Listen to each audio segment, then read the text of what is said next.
I'm just saying I'm not finished yet. Search for it, swing for it, discover the me that lives in yes. Stand for it, stretch for it. It's my time, imagine my best. Run for it, reach for it, uncover the me that lives in yes. I know, yes I know, there'll be miracles wherever I go. It's not work, it's play. I can make magic today.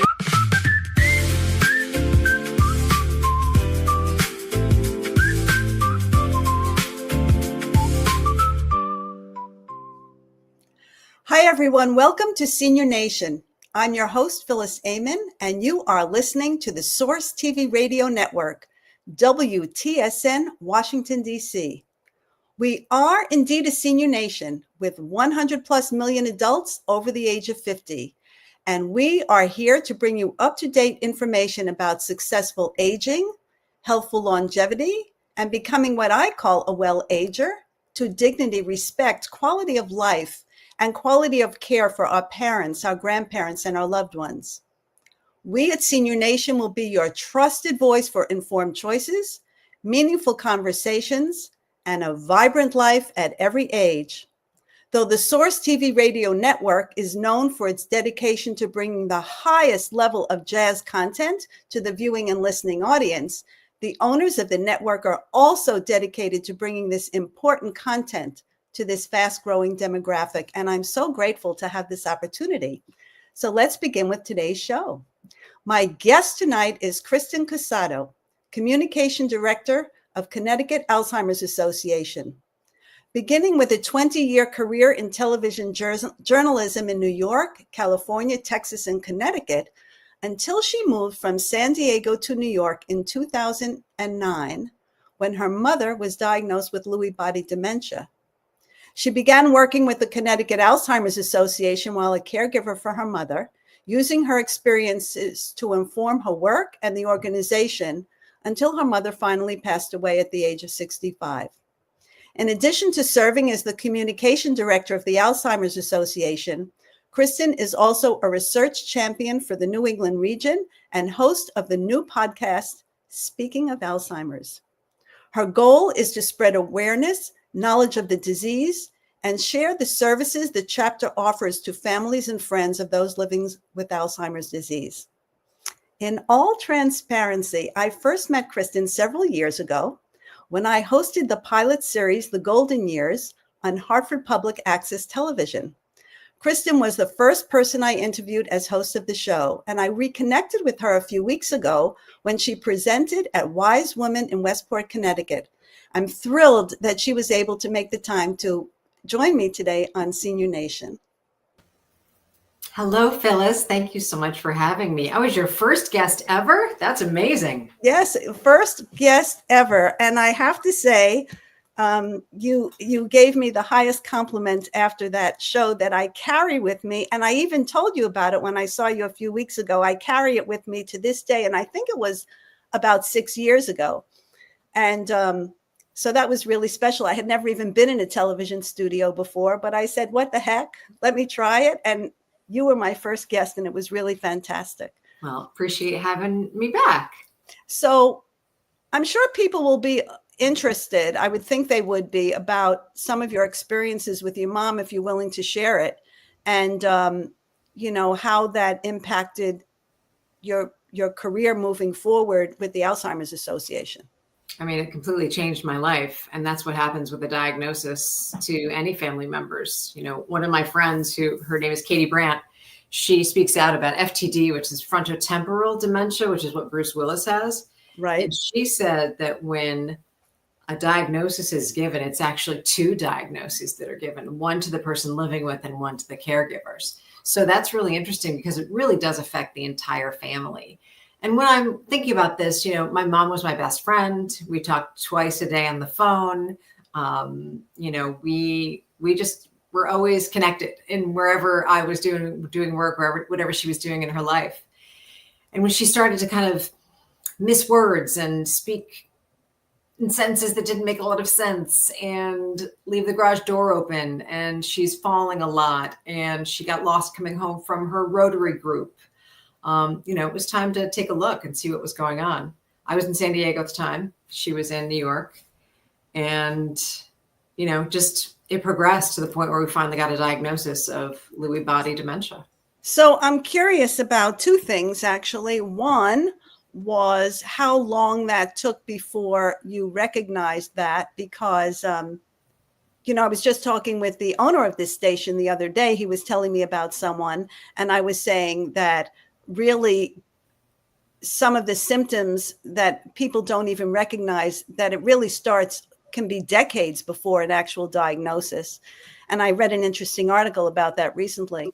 And then, so how long was that? And it was my understanding at one point that they couldn't really diagnose Lewy body dementia until after a person's passing. So I'm curious about those two things.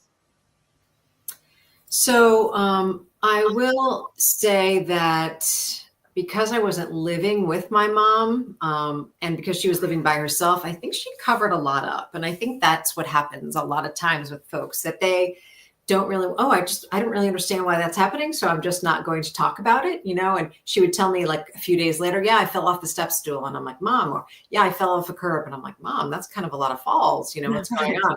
And find out later on, that Lewy body dementia can present with a lot of gait issues. So unsteady on your feet. We started hearing about different things. We were lucky to have a good doctor. And then it's having your team around you even beforehand, so that like my grandfather was noticing some things about his daughter, which is my mom. Her sister was noticing some things, her friends in the Rotary Club, her other friends. And it was just kind of like all piecing it together. It's like, we really need to go potentially to a neurologist. And that's what we eventually did, and got that diagnosis. And with that diagnosis, I moved immediately back. Now, you're talking about, this is interesting, and it's a good topic to talk about how to get diagnosed, and how things have completely changed in 10 years, just the last 10, 15 years. So we used to say that people were diagnosed only on autopsy for all forms of dementia, because there was no way to look in a live brain. Now there is, and there has been for a number of years. So what we have now, in part, and I'm not just saying this because I work for the Alzheimer's Association, but we in our research have really been a part of a lot of the major discoveries and major, advancements. In fact, we were really involved with the activation of the PET scan looking in the live brain. So a PET scan can look in a live brain. You have this agent, right, that goes in and it lights up different things, and it'll light up the amyloid plaques for Alzheimer's, for example. Right. And so you can actually take a look in the live brain and see that. The other way to test is with a lumbar puncture or the spinal tap, which also looks at amyloid loads. So we're talking about Alzheimer's right now in particular. Right. And so those things can actually show you if you have an elevated load. Those are part of the testing process. There's also cognitive testing. Right. Now, before it was cognitive testing, symptoms, things that you explain, things that your loved one notices that's happening, things that your children or your spouse are noticing. So it's all put together in that regard. But now it's that we have these tests that can confirm. So I just want to have you explain to viewers or listeners, if they don't know, what the amyloid plaques are. Sure. I may want to back up and do the difference between Alzheimer's and dementia too. Okay. Okay. And let's explain to people that Alzheimer's is actually a disease. Yes. And dementia is a set of symptoms. And there are different types of dementia. Why am I so proud of you? I'm so excited that you know this. Yes. Well, as a language pathologist, if I didn't know it, oh my God, this would be a terrible thing. No, this is wonderful. I really appreciate it. There's vascular, there's frontal temporal, there's, Lewy body, there's even a progressive aphasia that's associated with dementia. And we could talk about what that is separately. Yeah, we're talking about the difference between the two, right? We use kind of the two interchangeably, and here's why. Dementia is the umbrella term of symptoms. You're right. The things that they experience, the getting lost, the not knowing your grandchild's name, just can't come up with it. And then you still can't come up with it. the repeating stories 4 times in an hour, which you don't know you're doing, but your family and friends know that you're doing. You know, getting lost coming home from the grocery store, i.e. my mom getting lost coming home from the Rotary meeting that she would go to every week.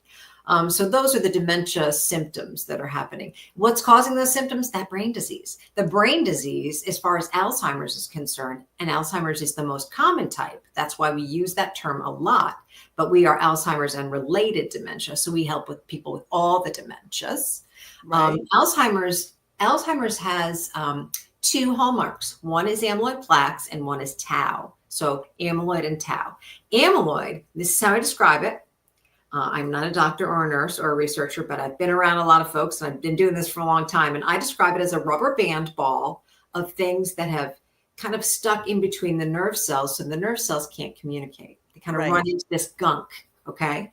The other thing that happens is that inside the cell is tau. And we're learning more and more about tau. There's a lot of research about tau now. Tau is the hot topic. Right. What is tau? How is tau inside the cell? How does tau affect the cell to create more problems for other cells? How does tau grow up this ladder? Just all these different, is there a way to stop tau before it gets into the point where it's, dangerous or toxic for the nerve cell? So those are the 2 hallmarks of Alzheimer's disease. And amyloid is what they will be able to measure, and working on being able to measure tau.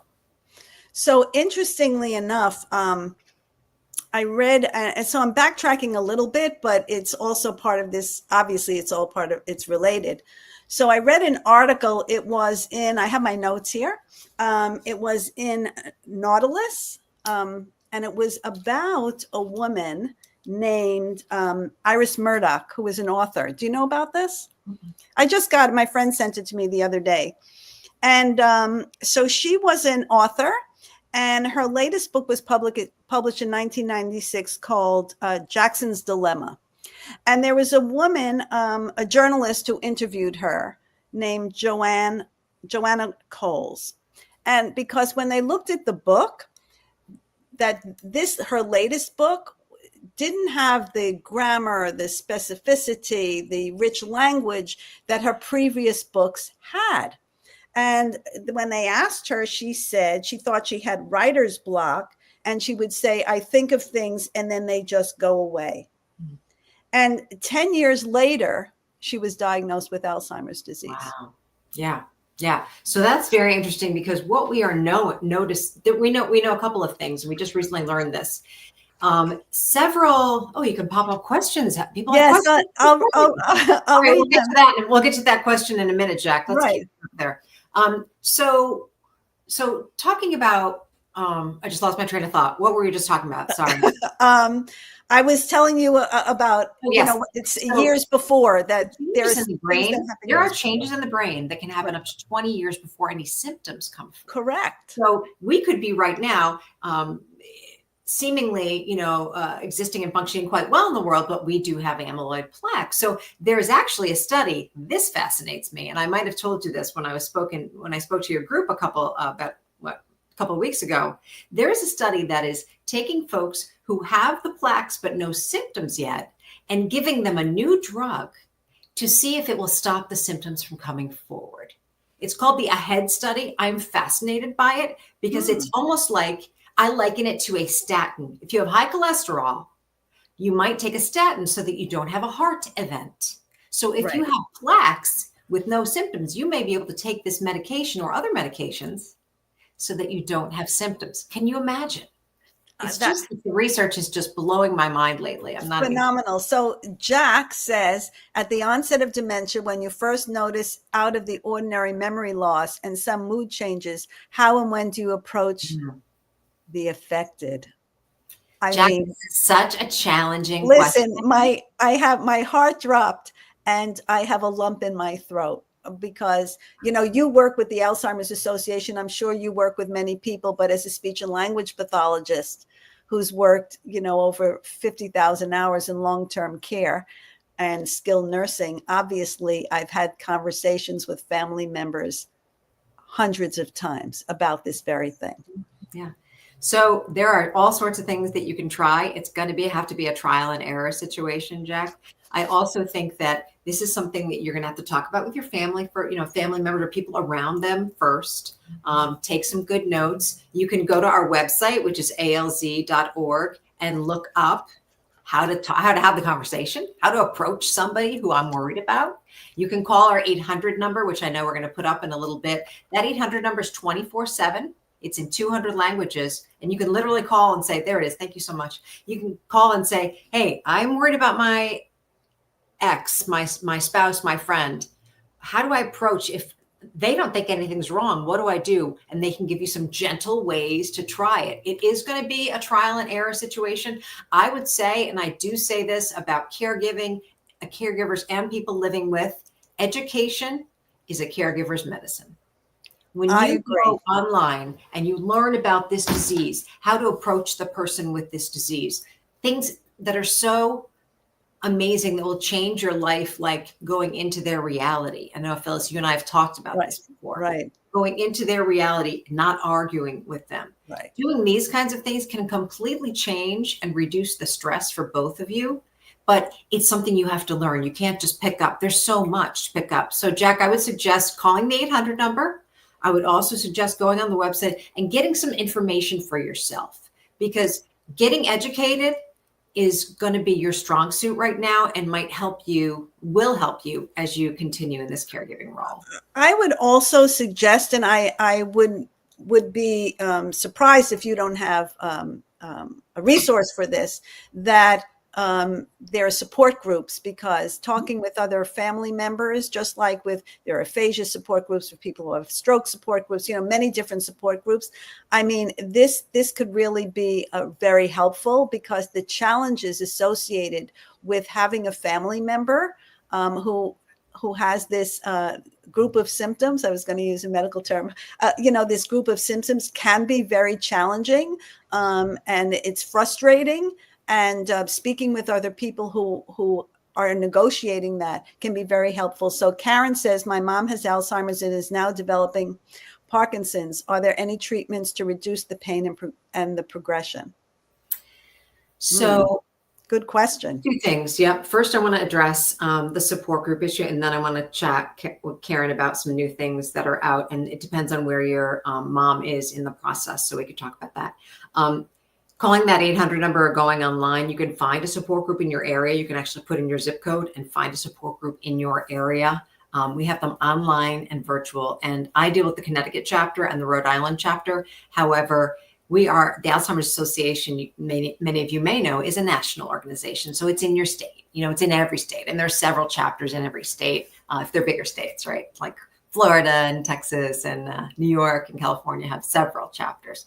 So there are local support groups to you, but there's also stuff that you can go online virtually. And the good thing about this, and I was just mentioning this before we went on air, the good thing I think about COVID, if there was anything good about COVID, is that it really opened a lot of people's eyes up to using this kind of, form of communication. I mean, it's not real. It's one dimensional. It's not as real as being in front of someone, obviously, but you can, especially in a caregiver role, slip into another room when your person is napping. Come into, have a class that you sign up for, and then they send you the recording and you can watch it later or watch it on your own time. So that's really important. So absolutely for support groups. And we also have support groups for people living with the disease, because we want people to be able to take control of what they have faculty wise, and also live well. There's a lot of ways to live well with this disease. So we think that's important. Now, Karen, I would have to want a little bit more, or we can, talk about or look into where your mom is in the process. And here's why. Because there are now, as of a couple of years ago, 2 medications that are for those in the early stages of this disease, of Alzheimer's disease, that have these, it's called a monoclonal antibody. I'm going into it quickly, but it'll go up and it'll pull away some of those amyloid plaques. It slows cognitive decline.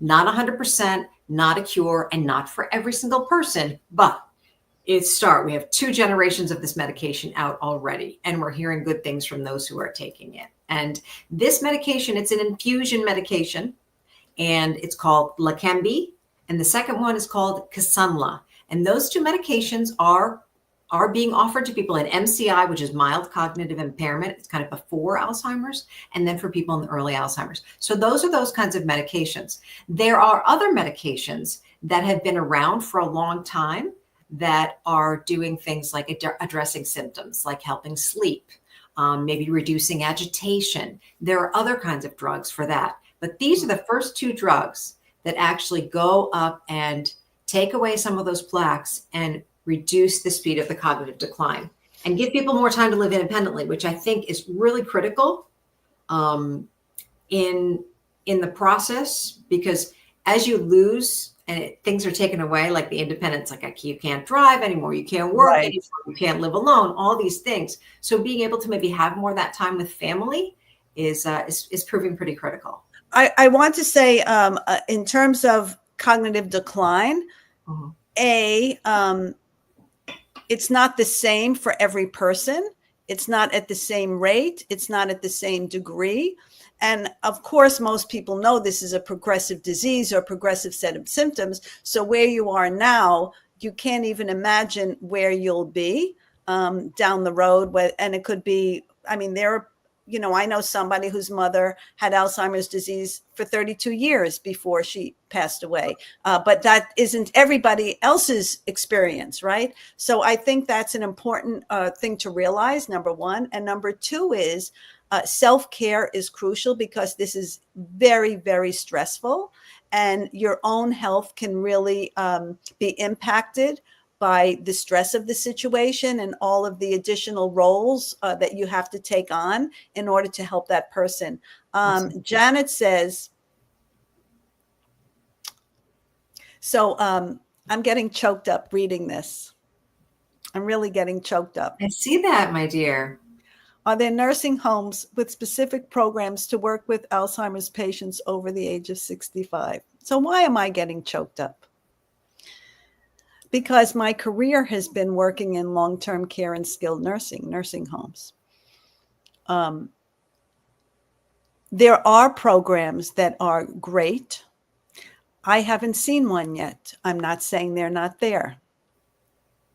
But I think just because a particular environment, and also assisted living have memory care units now, I think if a person is thinking about moving or transitioning their loved one into an environment like that, it's important to look at really the kind of program that they're offering and find out what is optimal, what really the possibilities are. I don't know if you know about greenhouse models or the Eden Alternative, Bill Thomas's work, but there's the butterfly homes. I mean, they're Hedgeway, I think it is, from the Netherlands, that are starting to come here, that are in other countries. I think other countries have done a better job of this than we do in nursing homes in this country. And just because a place says they have they call it a memory care unit, or they say they have a program for people who have that kind of impairment, doesn't mean it's the optimal program. And there's a lot of questions that a person can ask. I mean, I work with families on that, but do you want to address that? Sure, but I'll address her question. Yeah, if you are going into a nursing home, if they have a memory care unit, that is the unit that is going to be more focused on people who have this disease. Placing someone in a facility is a family decision, and it's a personal decision, and it's a decision that you need to go through a lot of you have to look at everything. You also have financial things. These places are not inexpensive. We chose as a family to place my mom in a facility. She was 62 years old, and keeping her at home for us with an aide and by herself. I mean, she was really young, and too young, I thought, to be alone. So we chose to have her in a facility where she would be around a lot of other people. Personal decisions, every case is different. Every family has different situations. But what I would suggest you do is, when you're doing, or if you were doing some homework around in the area, definitely call. You can call us. We're always a resource for anything. We have a list of homes, probably in your recent area. We give you several options. We don't just give you one, there's a list. But also I would call the place and I would say, have you been dementia trained? Have your workers been dementia trained? Because that's important, because there's so much that is different when you deal with someone who has dementia, and there's so much patience that needs to be had. That's why we do a lot of training. We do some professional training for CNAs, which are the certified nursing assistants, which are the aides that work with some of the folks. We do training for doctors. We do training for members of the unions. So some of those unions have those CNAs. So we do as much as we can as far as training is concerned. It's also up to those folks to try to get training. And we do know that those folks work really, really hard. Really hard. It's a really hard job. It's such a hard job that, listen to this, Phyllis, there's a 99% turnover rate. Absolutely. Every year with CNAs. So it's a really, really hard and challenging job. Do they get paid enough? Probably not. There's a whole bunch of stuff. So, looking on multiple levels, like working on the state level to see that CNAs get, better pay, making sure that the facility has the training available, seeing if the facility has, do they have the enrichment activities? Do they have music coming in? Do they have, sometimes people have the younger generation, right? The intergenerational models. Like there's a lot of different things. There's also, Janet, and I might be stretching the question to your needs right now, but on our website, and you can ask there's a whole list of questions to ask when you go to look at nursing homes. Gee, I'd like to look at those because I have my own question. I mean, not that they're not correct, don't get me wrong, but the interesting, what I think that I have that's interesting is that I've worked on the inside for so many years that some of the questions or issues that I know that I bring to the table for families are different than I don't want to say the typical questions, but they are a little different because I have a different insight. So Leonard is saying, as a precautionary, are there any scans that can diagnose the onset of dementia before the symptoms are recognizable? Listen to this, Leonard. Hot off the presses, just like a week and a half ago, there was a blood test cleared by the FDA. This blood test is for those who are 55 and older who have some memory concerns, right? So have some memory issues.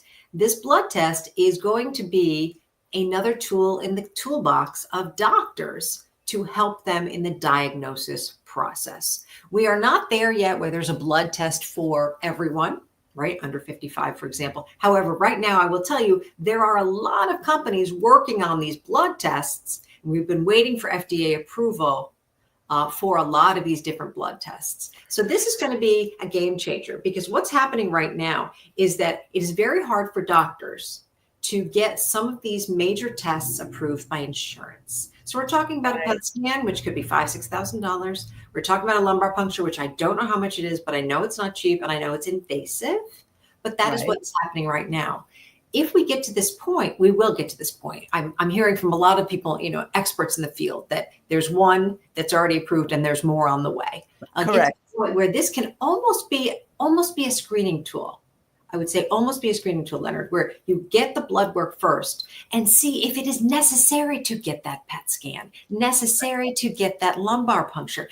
So then you'd have that, and then maybe you'd have some cognitive testing. So there's a lot of stuff that's kicking around, a lot of stuff that's new. Go to alz.org/research, and you can find out a lot about what is happening in the research world also. And maybe, Phyllis, I can come back in the fall, but I'd love you to. In July into August, there's a giant science conference, which I love. I turned into such a science geek this week. It's called the Alzheimer's Association International Conference, and it's in Toronto this year.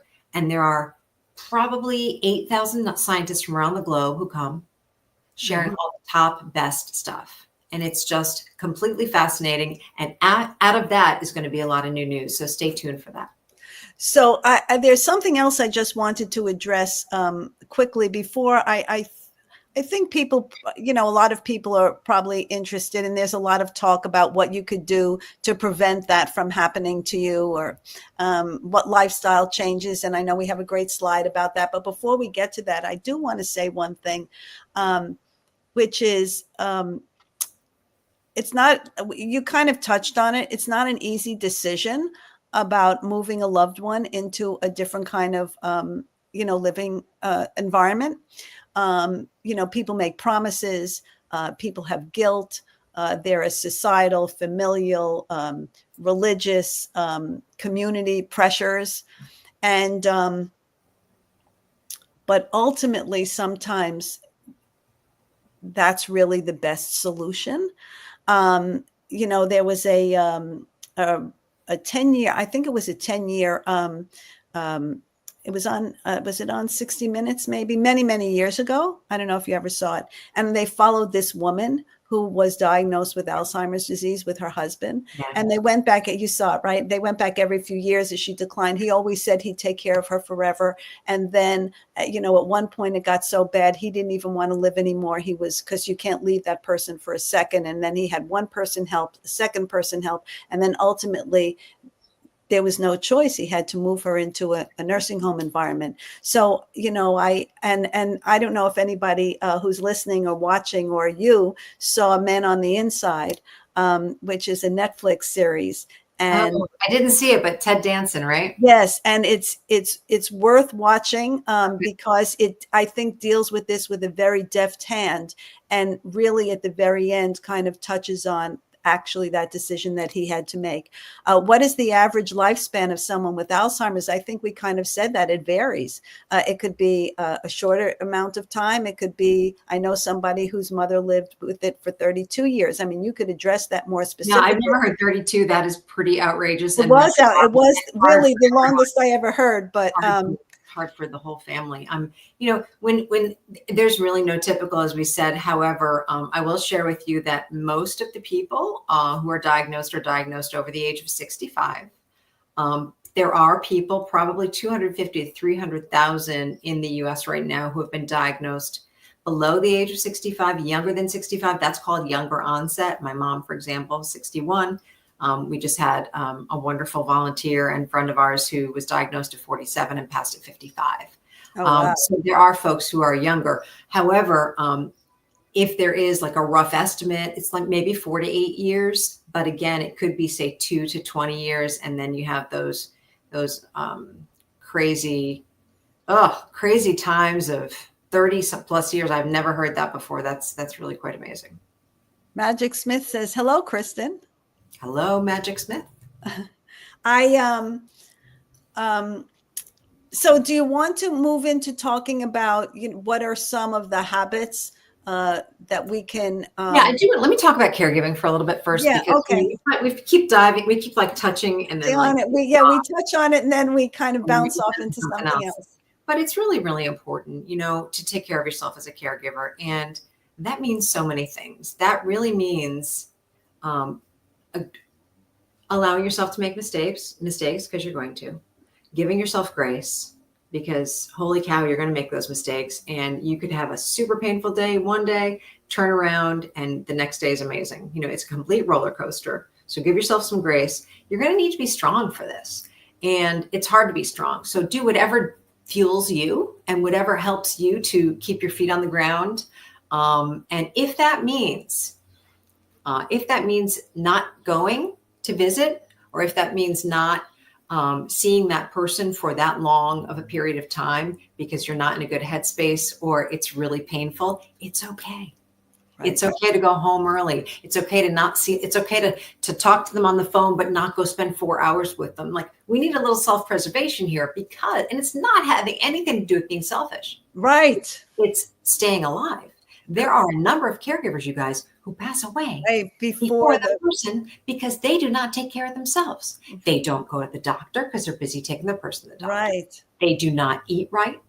They do not sleep well because they're up all night waiting for their person to walk or fall or get a phone call. They're living in a constant state of stress inside their body, which takes its toll on them. Yes, there's a very high percentage of people who are caregivers who actually pass away before the person that they're caring for.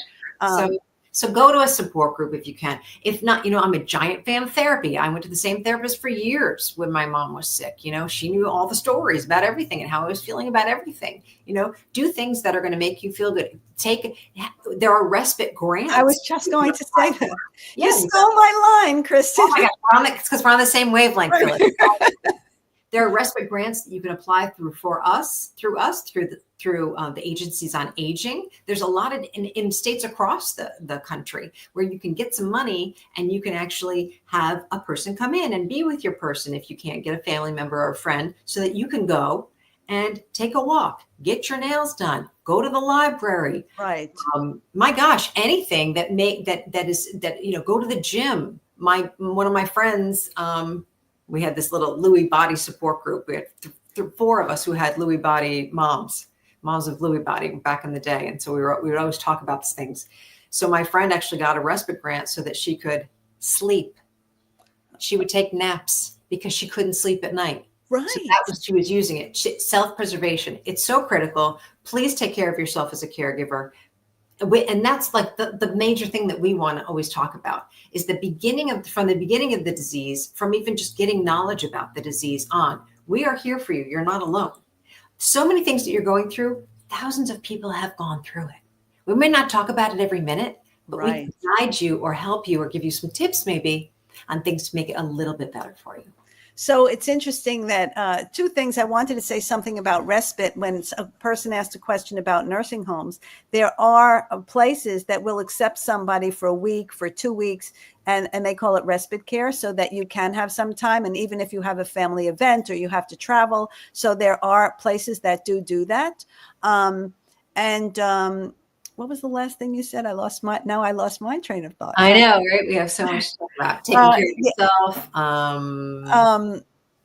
But yeah, there are those respite programs, and you could certainly look into that in your area. I'm sure, maybe more in more rural areas, there may be less availability for that, but there's always a possibility to do that.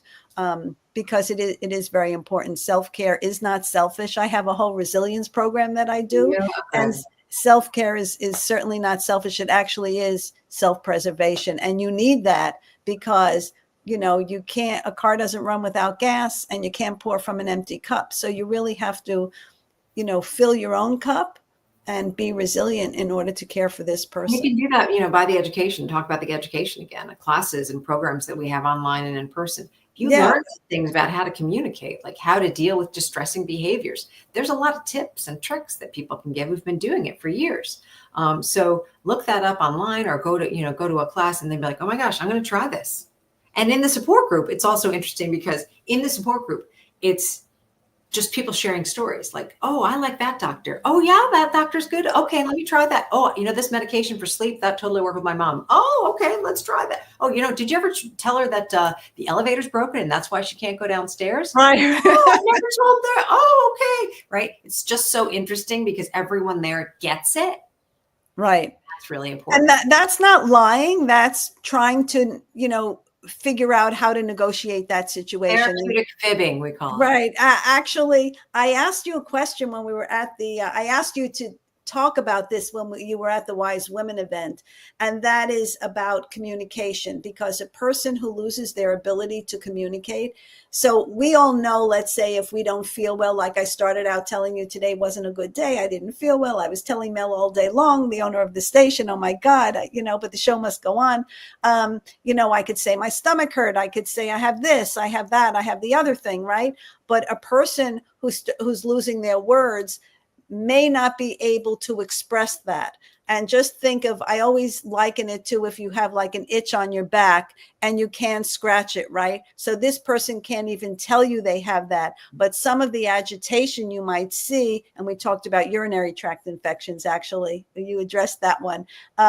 They can't tell you they're in pain. They can't tell you. So that some of the behavior that you see, people say, oh, that's a dementia behavior. There's really no such thing. It could be a reaction to the environment, a reaction to something they need, a reaction to something they're feeling, but they don't have the words to communicate that.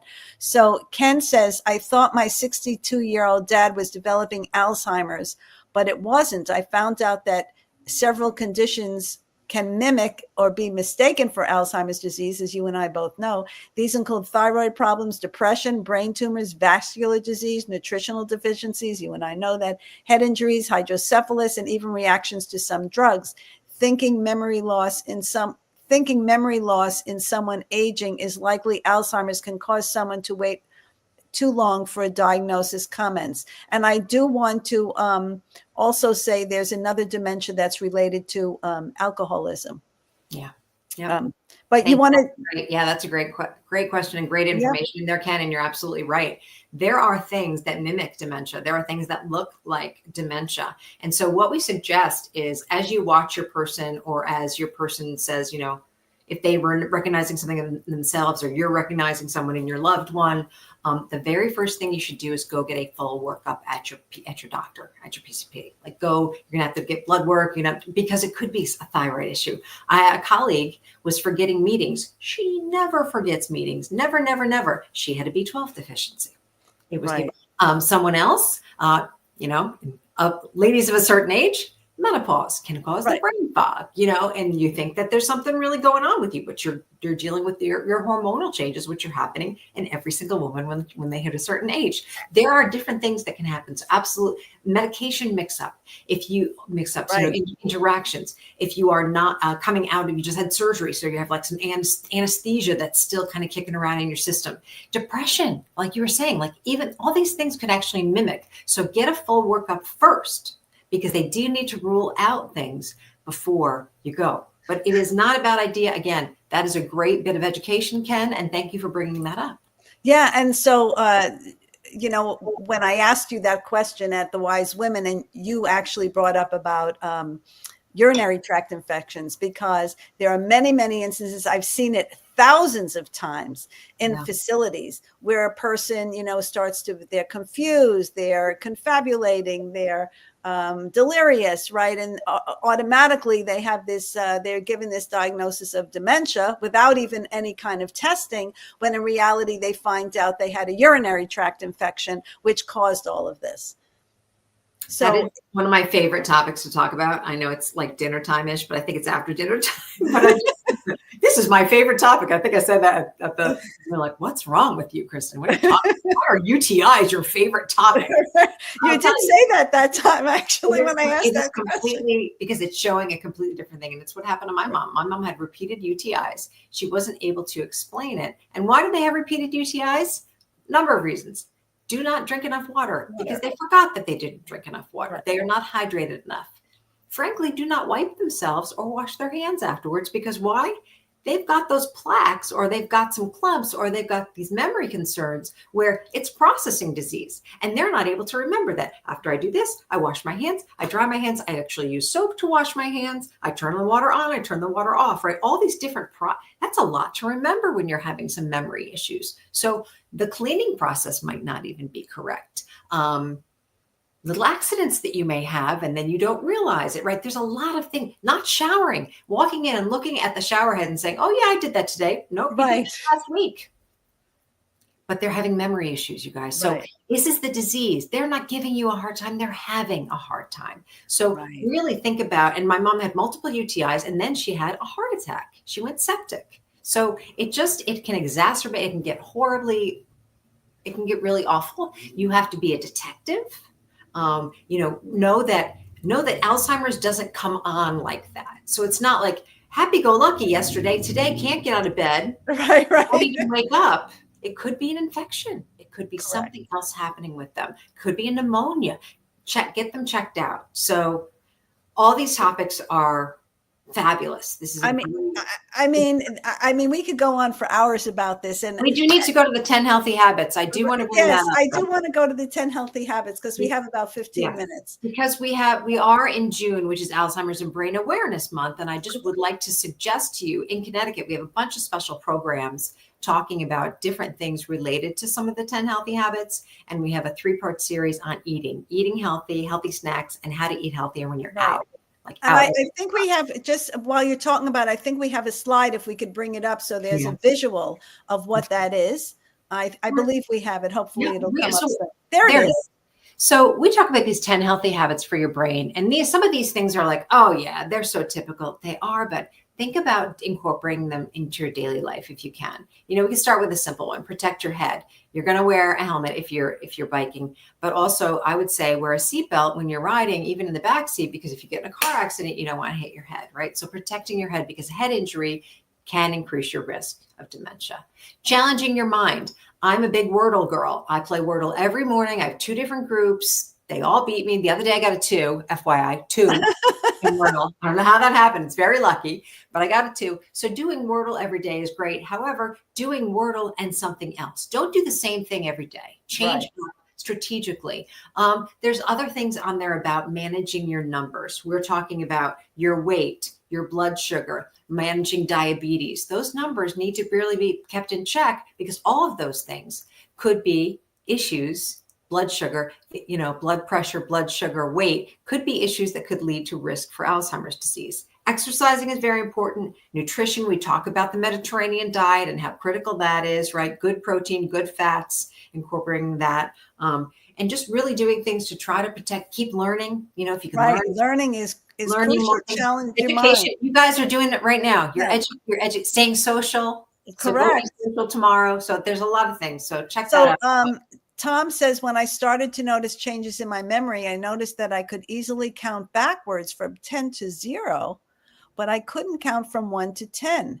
Is this typical of Alzheimer's? And, Tom, I applaud you for recognizing your own challenges with your memory. I think that's quite laudable. Not everybody would be willing to acknowledge that and talk about it, actually. I don't know, Tom. I haven't heard that specifically. That's something interesting you might want to bring up with your doctor. What we do know about Alzheimer's disease is that it really affects your short-term memory. So things that you recently learned or recently experienced, you might not have the recall on that. But older or longer term memories are the memories that really kind of stick around. So what's interesting, and we talk about this as something for caregivers to use as a tool to communicate and connect with their people, is to talk about things from the old days. Right. And that's a really important thing to think about. If you've got some agitation, or you've got some, something, there's like too much, interaction or too much stimulation out at a restaurant, or in a crowd, like think about those things, think about how it really makes sense to just watch the person. And if they're uncomfortable, you may want to switch it out or take them to another room. But know that longer term memories, you'll be like, hey, you know what? Tell me about the time that you had to cut down your own Christmas tree because right. I don't know, something that, tell me that time that you went to med school. Where did you go again? Even if you know it, getting them engaged and getting them off the agitation space will be a good way to connect with them. I suggest to people, and I do this also in people that move into facilities, and I even have suggested it to facilities themselves, but whatever, that it's a good time, especially maybe at these incipient stages, the beginning stages, to start to create some kind of book. Put pictures, you're saying, about things that people remember from before, because people, it gives them an opportunity to talk about themselves, to remember those things, whether it's pictures or phrases or music that they like. And then as the disease advances, you have something physical that you could share, that you can look at, that you could both enjoy. I don't know if you know about Dan Cohn, Music and Memory. Do you know about Dan Cohn, Music and Memory? No, there's a lot of music and memory programs. Okay, well, Dan Cohn started Music and Memory. I think he was one of the first people who did it, and it was featured in the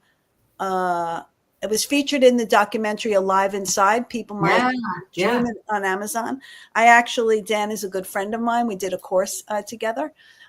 So people's personal playlists, it's not just listening to music, but music that they liked. So I've often said this. I bet if somebody asked my daughter, what are some of my favorite music that I enjoyed, she might know a few, but she doesn't know the totality of it. And in this film, Alive Inside, it really shows you how when a person is listening to the music that they love, that had meaning for them, they actually do come alive. People who hadn't spoken in a very long time. It's very touching to watch this film. So, little by little, I'm trying to tell my daughter things. I don't know if it's sinking in. She has 3 kids of her own, but little by little, I'm trying to tell her, I did that and I love that song and this and this. Maybe I should start to write them down. Maybe write it down, yeah, in a journal. Yeah. Yeah. As my dad developed Alzheimer's, he could tell me word for word a speech he heard 50 years ago, but he couldn't remember why he forgot to put on my clothing. Oy. Your clothing. Yeah. Yeah. Yeah. Put on any clothing, not my clothing, put on any clothing. Yep. Yeah, absolutely. That's what happens, right? Yeah, it's almost like, I don't know if you would liken this. So I'm asking you a question, really, legitimately, I'm asking you this question. When a person has a stroke and, especially somebody who, let's say, has what we call global aphasia, which is, a totality of inability, whether it's reading, writing, speaking, in all areas. Thus the word global. And very often they can speak very little or maybe not speak, but they could sing the Star Spangled Banner or repeat the Lord's Prayer. Or if you put on a song, they could sing the words of that song. I myself, there are probably, if you tell me a song, I might not be able to tell you the words, but if I hear the music, because there is that connection in the brain. So how would you say that, I was going to, liken that to Alzheimer's in a way, or to as this disease advances, that, that's why a person, those things they're routine, they're routinized, they're very deep in our subconscious, and we don't have to think about them. Like when a person is very advanced in their language impairment, we might start out with having a person say the days of the week or the months of the year or the numbers, because they're routine. You don't have to think about those things. And I'm asking you if that's the same with long-term memory situations where a person can recall that. It depends. Everybody's different, right? And also, if they can recall and they can remember, they may not be able to form a sentence to respond to you, to tell you, right? So I'll tell you a really quick story about my mom, which I think is absolutely fascinating. She had gone nonverbal not too long after her heart attack that she had. Every day she would talk with her best friend on the phone for years, right? They'd always talk. My mom's name was Linda and her friend Gail, and they'd always talk on the phone. So my friend, I'd call Gail and I'd say, Mom, why don't you talk to Mom? And what's funny is I put the phone up to Mom and she was nonverbal. However, she slipped right back into this reactionary place where Gail was talk. And my mom's like, Right. And it was just so interesting because that's probably the way they communicated for years anyway. Right. Gail talks a lot. And my mom would kind of, And so it was just so fascinating how she slipped right into that. And so what I want, that's a great point to share with everyone, is that person who has this disease is still in there. Correct. Despite the fact that they cannot communicate to you, they might not know your name. They do know, I still feel that they do know your essence, and they can feel that you are someone who cares about them and loves them. I still feel that feeling is inside, because the feeling is the little part that's way deep in there that isn't as affected. Don't talk over the person. Don't talk about them in front of them. Right. Oh, she doesn't know. Yeah, she's going to hear you, and she's going to know the feeling and the tonation in your voice. So please just be careful when you're in front of these folks, and know that you can just keep giving them love. And it doesn't have to be an event where you have to, everything has to be a thing. You have to go somewhere or do something. It can just be watching television, listening to music, holding hands, right. Whatever it can be. You can be talking to them and they can be listening. They listen. They've been listening to you for years, right? So just remember that they're still in there, and it will be a positive way for you to try to connect with them. I always remember, and I often quote it, Maya Angelou. What she said is, people may not remember what you say, but they remember how you make them feel. And it's just what you said. There is a person in there. And if you think about it, not that I'm liking a person who's in advanced cognitive decline or somebody, in advanced Alzheimer's to a child. But if you think about a child who can communicate and they respond to your touch, your tone of voice, your expression on your face, they know when you're angry, they know when you're loving, right? So this is really the same, if you could think about it that way, that maybe all the person needs is a hug or a gentle touch, but maybe if you do, maybe that's noxious to them at that moment. So it's, there's a commercial, I refer to it very often, where I think it's not about Namenda. I don't remember which medication it's about, but it's showing this woman with, I don't remember if it's Alzheimer's or dementia, and the daughter approaches her, and the commercial is about how she never used to, she wasn't, the way she reacted, she wasn't that way before. But when I look at the commercial, what I see is that the daughter approaches the woman from behind with this sweater. Now, maybe, did she say anything to her? Did she ask her if she wanted a sweater? Did she show her this sweater and ask her if she wanted this sweater? Was she startled by a person coming behind her because she didn't remember that her daughter was there? So I think it's important to look at the totality of the environment. Were there any loud sounds? Was it, what else was the person responding to besides the particular thing where you're pointing at the person, say, look how they responded or reacted? Realize that you will learn new things about this disease every single day. It will teach you something every single day. And some of those things may be what not to do. Right, exactly. You have to be open to it. Phyllis, you and I would love to be able to open up a patience store, because we could sell patience. Just right. You need patience. That is the major, major thing that you need in going through this patience with yourself, and then patience with the person as well. Take a deep breath, realize that it's going to take them a while to respond, realize that this is very, very challenging, but remember they're in there. Keep giving them love. One quick thing, I want to talk about our new app, and then if we could throw up that 800. Yes, that was the next thing. I want to throw out the slide with the. Perfect. Yeah. So this is our helpline, you guys. We've talked about it before. It's in 200 languages. It's 24/7. Just call and say, hey, I'm looking for information about X. Anything. Doctors in my area, my memory concerns, why am I counting backwards quicker than I count forwards? Ask them. They'll point you in a direction. It's 800-272-3900.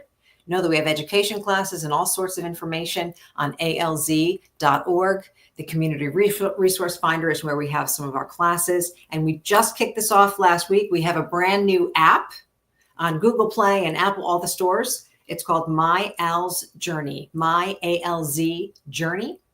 And it's 2 tracks. It's one for the caregiver, one for a person who lives with the disease. Check it out. It's resources at the palm of your hand.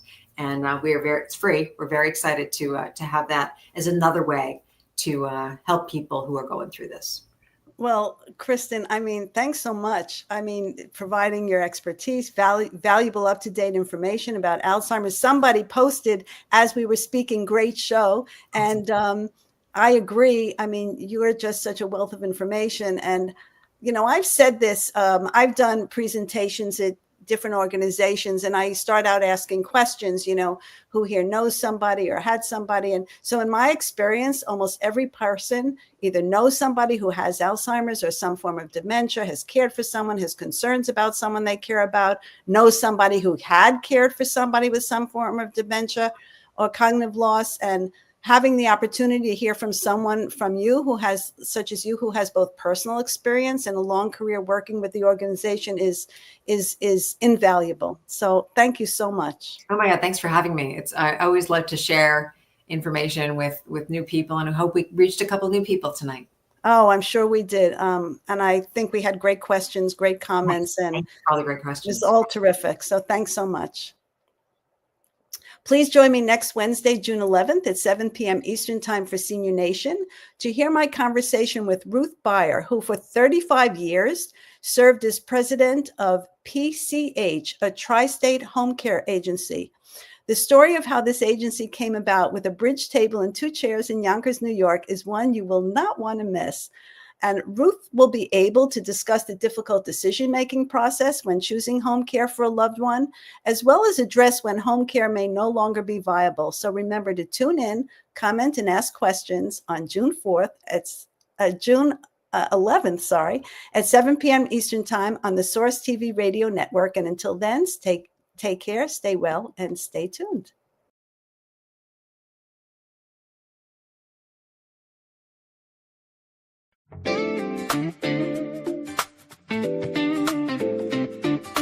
Go for it, go for I'm just saying I'm not finished yet. Search for it, swing for it, discover the me that lives in yes. Stand for it, stretch for it. It's my time, imagine my best. Run for it, reach for it, uncover the me that lives in yes. I know, yes I know, there'll be miracles wherever